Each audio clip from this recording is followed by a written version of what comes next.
biharmasti.in।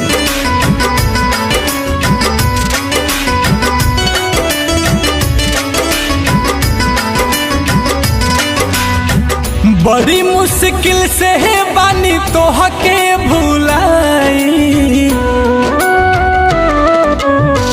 बड़ी मुश्किल से बानी तोहके भुलाई।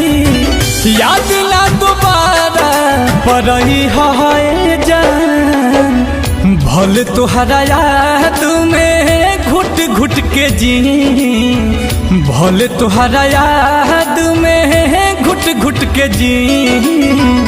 फेरू लौट के नई हे जान, फेरू लौट के नई हे जान।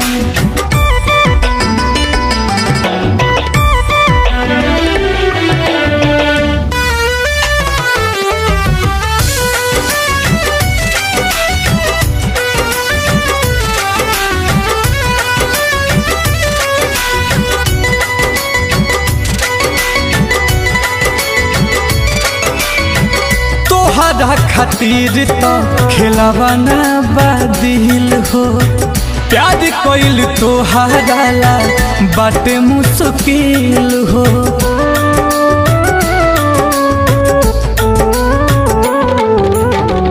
तोहरा खातिर तो खेलवाना बादिल हो, प्यार कोइल तोहरा ला बाटे मुश्किल हो।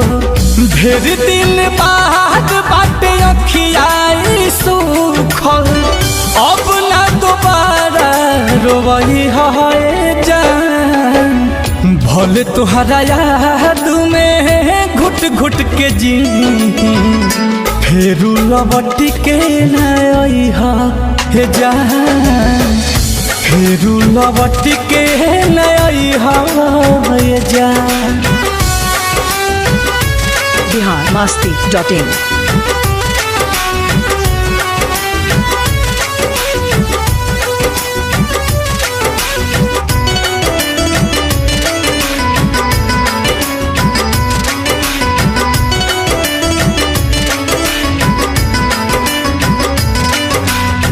छीनलू तू कुंदन के दिल के करार हो, नील कमल पे ना कैलू एतबार हो।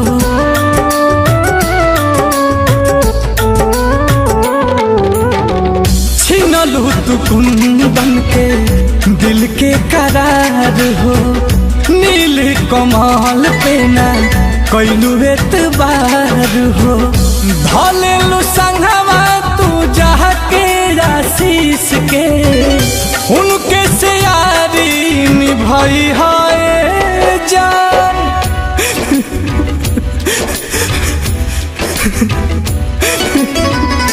फेरू लौट के नई हे जान, फेरू लौट के नई हे जान। biharmasti.in।